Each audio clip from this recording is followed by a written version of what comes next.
Hello, glad to see you on the channel. Subscribe, give a like, and don't forget to leave a comment. Enjoy watching. They always start with a smile.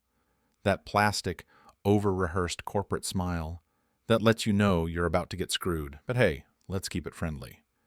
That's the smile Derek had on his face that morning. Friday, 9:12 a.m. I remember because I was in the middle of writing the quarterly report. 11 years of spreadsheets, early mornings, crisis mode weekends, and now I'm being called into a quick check-in. I knew. Somewhere deep down, I already knew. Derek was new, maybe 6 months into the role, mid-30s, slick hair, custom shirts, and a permanent Bluetooth earpiece like he was running NASA from his desk. The guy came in with ideas. Change agent, he called himself in meetings, always tossing around terms like synergy and mindshare, but when you peeled back the buzzwords, he didn't know jack about how things actually worked in our department. I'd been running ops since the second recession. I'd kept the wheels on through 2 mergers and 1 acquisition that nearly killed us. And now I was being invited to sit across from a man who'd probably never used Excel without a YouTube tutorial. He didn't offer me a seat, just stood by the conference table, one hand on the back of a chair like he was auditioning for a management pamphlet cover. "Hey, Mike," he said, and I swear to God, he did that awful clap people do when they're trying to fake warmth. "Appreciate you coming in. Shouldn't take more than a few minutes." In my head, I was thinking, sure, Derek, shouldn't take long to toss a decade in the trash. He danced around it for a while, said things like, "We've really valued your contributions, and this team's evolved in ways that require a different kind of alignment," whatever the hell that means. Then he dropped it. "We've decided to go in a different direction. It's not personal, Mike. You're just not the right fit anymore." That was it. No specifics, no feedback, no performance review. Just not the right fit. Now, I'm not a yeller, never have been. I didn't flip the table or call him out. I just stood there, looked at him for a long second, and said, "Okay." Not because I was okay. I wasn't. I was furious, embarrassed, confused, but mostly I was tired. Tired in a way I hadn't realized until that moment. Like every late night, every saved deadline, every time I ate lunch at my desk instead of seeing my kids' school play, it all just evaporated in that conference room. They gave me 15 minutes to clear my desk. No goodbye lunch, no farewell email. Just a cardboard box and a sympathetic nod from Sherry at reception. As I walked past the row of beige cubicles, people avoided eye contact like I had a contagious disease. Except for Jeff from accounting. He mouthed, "I'm sorry," and I believed he meant it, but he didn't stop walking. I drove home without turning on the radio, just sat in silence with that box in the passenger seat, like it was a coffin full of everything I used to be. My wife wasn't home yet, and I didn't feel like calling anyone. I poured a drink, sat at my old desk in the basement, and opened the laptop I hadn't used in years. That's when I remembered the backup drive, a chunky old thing with a cracked plastic edge. I had used it years ago to keep copies of work files, mostly out of habit. I plugged it in. What loaded surprised me. Not just spreadsheets and invoices, but emails, threads going back 5, 6 years. Some were funny, some I'd completely forgotten, and some made me sit back and smile for the first time that day. See, Derek hadn't always been a manager. Before he joined us, he worked with a vendor we'd partnered with on a security audit project. He wasn't in charge back then. He was just another suit in the room, trying too hard to sound important. But there had been problems with that contract, real ones, expensive ones. And somewhere in that mess, someone tried to cover up a massive data misclassification that cost us thousands. Only we'd eaten the loss to keep it quiet. I'd saved the entire thread, including Derek's name, where he suggested pushing the blame internally to preserve the vendor relationship. I didn't plan anything right away. I just sat there, rereading that email chain while sipping cheap bourbon and thinking about how many times I'd played nice to keep things smooth, to avoid conflict, to be a team player, and how, in the end, it hadn't bought me a damn thing. Let me ask you something. What would you do if your boss stabbed you in the back like that? Would you walk away? Would you fight? Or would you wait? Let them get comfortable. and then show them exactly what being the wrong fit can really look like. I didn't sleep much that night, but I wasn't tossing and turning out of anger. No, something else had settled into me, a kind of calm, cold, focused, because I knew something Derek didn't. The thing about playing the long game takes patience, and I had nothing but time. When Derek first showed up, none of us knew exactly what to make of him. He was one of those guys who somehow made everything look intentional, from the way he folded his sleeves just below the elbow to the way he nodded slowly during meetings. Like every word you said was part of some grand strategic puzzle he was solving in real time. At first, people laughed about it behind his back, called him PowerPoint Jesus, because he talked like a man who lived entirely inside slide decks. But within 2 months, the laughing stopped. He wasn't interested in fitting in. He was building something, and it didn't include people like me. I'd worked under 6 managers before him, and none of them had ever made me feel like I had to watch my back. They had their flaws, some more than others. But at least you knew where you stood. Derek was different. He came in pretending to ask questions, pretending to learn. He'd swing by your desk and ask, "Hey, what do you think's not working around here?" Like he was just collecting opinions. But it didn't take long to realize he wasn't listening. He was building a case. Quietly. Strategically. People who said too much started getting reassigned. Projects disappeared from their hands and showed up with someone else's name on them. For a while, I played along. I gave him the benefit of the doubt. After all, companies bring in fresh blood all the time. Maybe he really was here to make improvements. But when I saw my biggest account, the one I'd nurtured through 2 system overhauls and a 6-month crisis, get handed off to a junior analyst named Chloe, who had barely been with us for a year, I started paying attention. I asked Derek about it in the hallway, casually, not confrontational. He gave me this polite little smile and said, "We're trying to give everyone a chance to lead," as if I hadn't been leading that relationship since Chloe was in high school. It didn't stop there. I noticed I was no longer being copied on meeting invites where strategic decisions were being made. My name disappeared from project credits. The young guys, the ones who wore hoodies to Zoom calls and used terms like disruption, unironically, were suddenly sitting in on VP updates while I was asked to summarize findings from data I'd compiled and analyzed alone. My job, after more than a decade, was being boiled down to a footnote. And the thing that made it worse was the fake warmth with which it all happened. Derek always made it sound like he was doing me a favor. "Mike, with your experience, we really want you focused on foundational stability," he told me in one-on-one. Foundational stability. Like I was an old support beam they didn't want to remove yet, but didn't trust to hold weight anymore.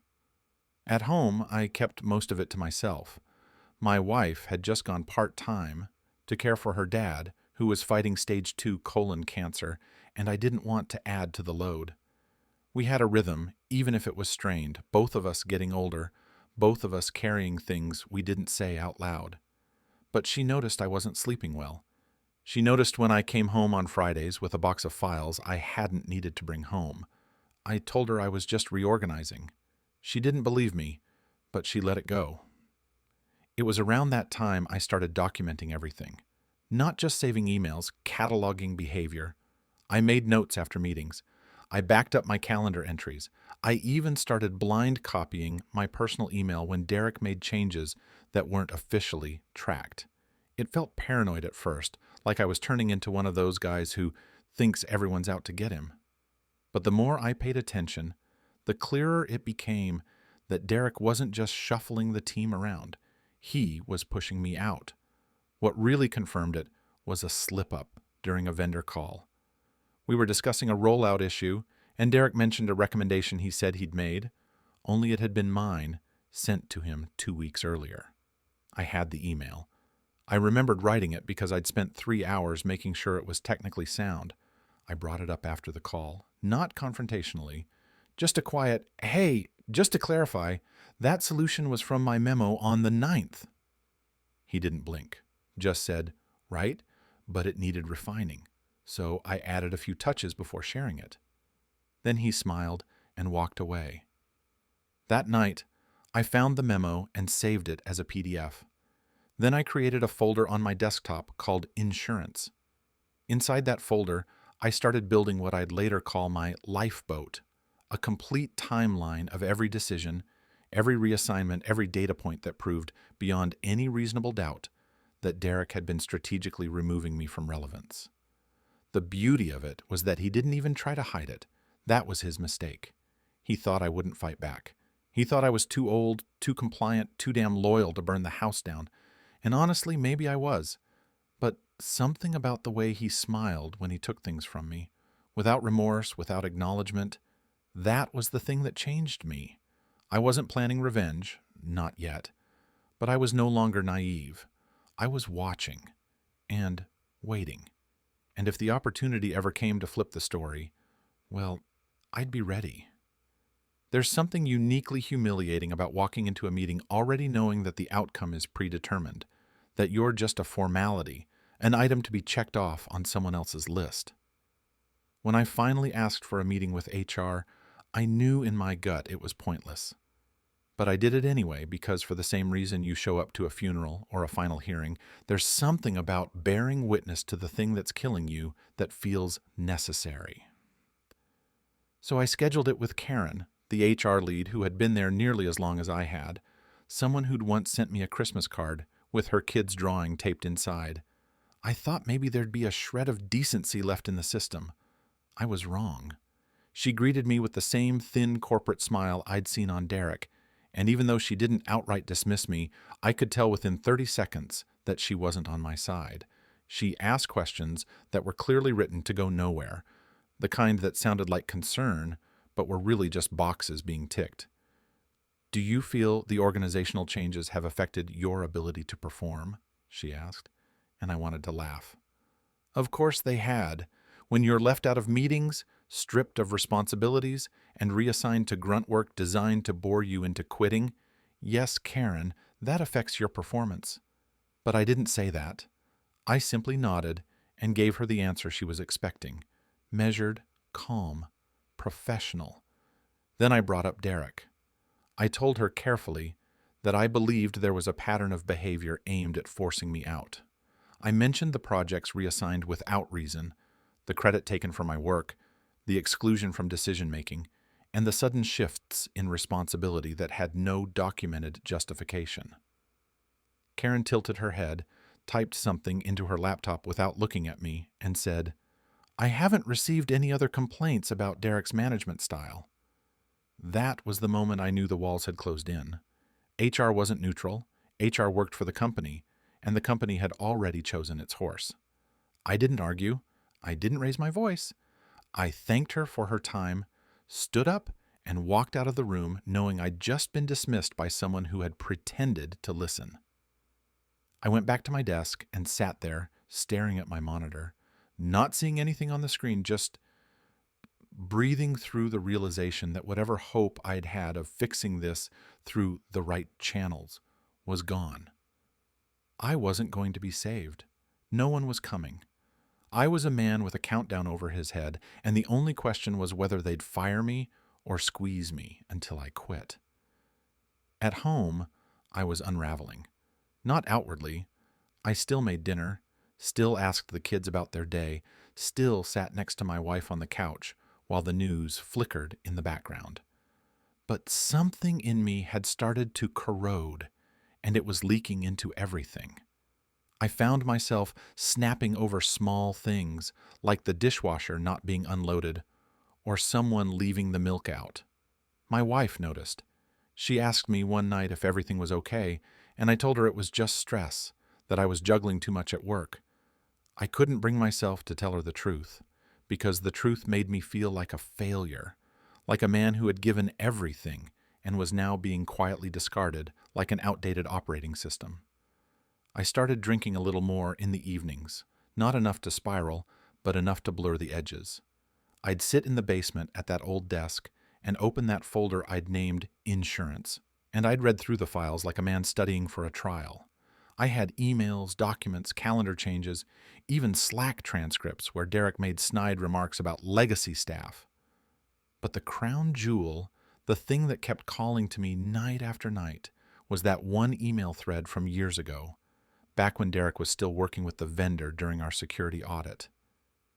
In that thread, he'd made a series of decisions that directly led to a reporting failure which cost the company over $75,000 in compliance penalties. I remembered the fallout clearly. At the time, the blame had been shifted to internal systems, and someone in IT had taken the fall. But now, with Derek in a position of leadership, that email had taken on new weight. He'd written, in plain text, "Let's frame it as a system-side misalignment. We can manage the blowback better that way." And then later, when one of our junior analysts flagged the discrepancy, he replied, "We'll handle the internal optics separately. Don't circulate this thread." Of course, I had circulated it to myself. I had saved it and forgotten it until now. I stared at that email for a long time, cursor blinking like it was waiting for me to make a move. I hovered over the forward button more than once. I even started to type out a message to the compliance officer who'd been hired after the audit debacle, a woman named Teresa who was known for being thorough and allergic to political bullshit. But I never sent it, not yet. There's a certain power in restraint, not because it's noble, but because it gives you time to decide how far you're willing to go. That night, I created a subfolder and moved the email thread into it. I renamed it Glasshammer. Just the name gave me a strange sense of calm. It reminded me that while I might not be able to stop what was happening, I didn't have to be helpless. I went to bed that night knowing that while I couldn't win this game by their rules, I still had one card left, and I wasn't going to play it out of anger. I'd play it when it mattered most, when the impact would be sharpest, deepest, and undeniable. They thought I was done. They thought I was too scared, too quiet, too beaten down to fight back. They were wrong. It had been 32 days since I walked out of that building, cardboard box in hand, with the taste of betrayal still stuck to the back of my throat. I'd counted every one of them, not because I was obsessing, at least that's what I told myself, but because each one felt like a slow drip of reality, carving its mark across what used to be my identity. I had always thought that when I left that company, it would be on my own terms, maybe with a little speech at the retirement party, maybe a gold watch if they still did that kind of thing, maybe even a handshake from a few people who actually gave a damn. Instead, I'd been pushed out like a used napkin after dinner, quietly, efficiently, without any mess left behind for them to clean up. At first, I did what everyone tells you to do when you get blindsided like that. I updated my resume, polished my LinkedIn profile, and started reaching out to old contacts. I even wrote a few cheerful posts about new beginnings and growth through adversity, trying to convince myself that I believed any of it. But job hunting at 53 is not for the faint of heart. It's a parade of silence, polite rejections, and thinly veiled ageism wrapped in phrases like, "We're looking for someone with a more current skill set," or "We've decided to go with a candidate who more closely matches the team's energy." I wasn't old. I was experienced. But that doesn't fit into a spreadsheet. Then, on a Monday morning like any other, I was making coffee when a friend from the old office texted me a screenshot. It was Derek, his smug face plastered across LinkedIn with a new post about transforming the department culture and streamlining inefficiencies by parting ways with legacy processes. Legacy processes, of course, being the sanitized term for people like me. He'd tagged the post with hashtags like #leadership, #innovation, and #tough decisions, and it had already racked up over 200 likes and a few bootlicking comments from people I'd once mentored. One guy even called him visionary. I stared at the screen for a long while, not angry, not exactly. It was something colder than that, something that tasted like bitter resolve. That was the moment I knew it was time. I didn't have a plan for revenge. I wasn't some cartoon villain sitting in a basement, plotting someone's downfall for the thrill of it. But I had that email. I had his words, his instructions, his quiet little cover-up sitting there in black and white. It had lived in my Glasshammer folder for over a month now, and every night I opened it like a relic, like a loaded gun I wasn't quite ready to fire. Until now. I drafted the message carefully. No dramatics, no accusations, just the facts. I attached the email chain and addressed it to Teresa Lang, our internal compliance officer, who had come in after the audit crisis. I didn't know her well, but I knew her reputation. And more importantly, I knew how much she hated being blindsided. My message was short, clinical, almost boring on purpose. Hi, Teresa. I came across this correspondence from the vendor audit several years ago and thought it might be of interest, given Derek Walsh's current role. I believe there are several issues here that were never addressed. Best, Mike Riley. I sat with the cursor hovering over the send button for maybe 30 seconds.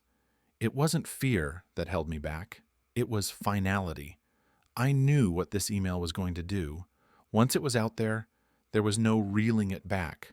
No quiet return to normal life. No pretending I was just another guy between jobs. This wasn't a nudge. It was a precision strike. And Derek had no idea it was coming. I clicked send. Then I closed the laptop and went outside. The sun was too bright, and the world kept spinning like it didn't know anything had changed. My dog barked at a squirrel, and the neighbors were arguing about trash cans again. But somewhere in an office on the 13th floor of a downtown building, a red light on a phone was blinking. Somewhere, someone was reading the words that would flip Derek's world inside out. The silence afterward was the strangest part. Days passed, then a week. Nothing. No calls, no emails. I started to think maybe it hadn't landed, or maybe Teresa was just filing it away for a future audit. But then, on the 10th day, I checked the company website out of idle curiosity, and Derek's name was gone. Just like that. No announcement, no farewell post, no transition memo. His LinkedIn had gone quiet too. His last post, the one about transformational leadership, was still there, but now it read like the setup to a joke with a punchline no one wanted to say out loud. That night, my phone rang. Unknown number. I let it go to voicemail. A few minutes later, it rang again, and this time I picked up. There was a pause, the kind where you can hear the breath on the other end trying to steady itself, and then I heard his voice. Derek. Not polished, not confident, just broken. He didn't yell. He didn't threaten. He just asked why. His voice was hoarse, and I could tell he'd been crying. "Why would you do that, Mike?" he said. "You ended my career." I didn't answer right away. I just listened. Let him sit in the silence the way I had, the way I'd been forced to sit when he decided I was a bad fit for the team I'd helped build from the ground up. He kept talking, not even making sense half the time, saying he had a mortgage, that his wife didn't know yet, that he had made mistakes, but didn't deserve this. When he finally stopped, I said only one thing. "It's not personal, Derek. You were just the wrong fit." Then I hung up, and for the first time in weeks, I slept. It's a strange thing, the way silence can feel louder than a room full of shouting. In the days that followed Derek's phone call, I expected something more, some kind of backlash, maybe a lawyer's letter, or at the very least a passive-aggressive statement from the company trying to control the narrative. But none of that came. There was just quiet. Heavy, deliberate quiet, like the kind you get after a storm has ripped through your house, and all you can do is walk the wreckage, trying to figure out what's still standing. I thought I would feel satisfaction. I thought I would wake up that next morning with a sense of peace, a feeling of balance restored. Instead, I felt the weight of everything I had carried and everything I had dropped. I didn't talk to my wife about the email, not in full. She knew something had happened, of course. She knew I had been wronged, that I had been building something on my laptop at night, always with a bitter look on my face and a whiskey glass that never quite emptied. But I couldn't bring myself to explain exactly what I had done, because the moment I did, it would become real in a way I wasn't sure I wanted it to be. She asked me a few days later if I was okay. I lied. I told her I felt lighter, that justice had been done. She looked at me for a long time and then nodded, not like she believed me, but like she had learned not to press when I wasn't ready to bleed. The world didn't change. The bills still came. The kids still needed rides and dinners and help with homework. My inbox stayed mostly quiet. Aside from a few recruiters tossing half-hearted inquiries my way, none of them remotely serious. I spent hours walking the neighborhood, noticing things I hadn't in years. The cracks in the sidewalk, the rust on the stop signs, the neighbors I'd waved to but never really seen.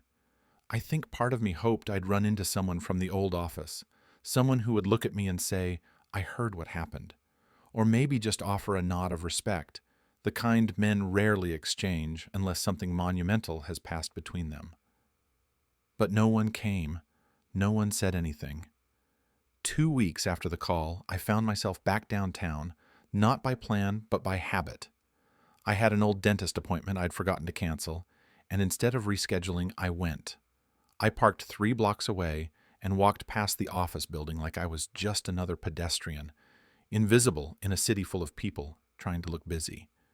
I hadn't realized how much that place had meant to me until I saw it from the outside, just glass and steel and half-lit conference rooms. I stood across the street and stared at the floor where our department used to sit. The lights were on. Someone was in my old chair, or maybe not my chair exactly, but the one where I had sat for more than a decade, solving problems no one else wanted to touch, keeping the train on the tracks while executives like Derek played conductor for the cameras. I don't know what I expected to feel. Maybe pride, maybe closure. But what I felt was something closer to grief. Not for Derek. He had earned what he got. Not for the company. They would be just fine, with or without people like me. No, the grief was for the part of myself I had buried in that building. The part that had believed hard work and loyalty still mattered. That showing up every day and doing the right thing would earn you something more than a quiet dismissal and a vague line in an HR report. I started walking again, slowly, my reflection gliding across the windows of shops I hadn't visited in years. I passed a bar we used to go to on Thursdays, back when people still laughed at work and didn't spend their energy covering their backs. I almost went in. I almost sat down and ordered a drink, just to see if the past could be resurrected with enough alcohol and dim lighting. But I didn't. I kept walking. When I got home, the house was quiet. My wife was out running errands, the kids were at a friend's, and for the first time in what felt like months, I sat in the living room with no distractions. I opened the laptop again, not to check email or job listings, but to stare at the folder labeled Glass Hammer. I hovered over it, then dragged it to the trash. But I didn't hit delete, not yet. I don't know if I went too far. I really don't. I think about that more than I care to admit. Part of me still believes that Derek had it coming, that someone needed to hold him accountable for the way he used people, chewed them up, and spat them out with a smug grin and a speech about organizational growth. But another part of me wonders if there was another way, if I could have walked away clean, without fire, without leaving blood on the floor. I wonder what kind of man I became when I clicked send, and whether the one I used to be would have done the same thing. We like to think revenge is simple, that it's just a matter of evening the score. But it's not. It's messy, complicated, and it always takes something from you, even when it works. Maybe especially when it works. I didn't just end Derek's career, I burned a bridge I had spent a lifetime building, and no matter how justified I felt in the moment, that smoke still lingers. Sometimes I go back to that thought. What if I had done nothing? What if I had taken the hit and moved on, found another job, rebuilt my life without ever looking back? Would I be happier now? Would I be sleeping better, knowing I kept my hands clean? Or would I still be lying awake at night, replaying every moment, wishing I'd had the courage to act? There's no clean answer. Maybe there never is. Maybe that's the point. I stood in the doorway of my home, watching the sun start to sink behind the neighbor's roofline, and for the first time in a long while, I didn't feel like I was waiting for something. I didn't feel like a man stuck between moments, trapped in a story that refused to end. I just stood there, breathing, thinking, remembering. I don't know if I won. I don't know if it even matters. But I don't regret a damn thing.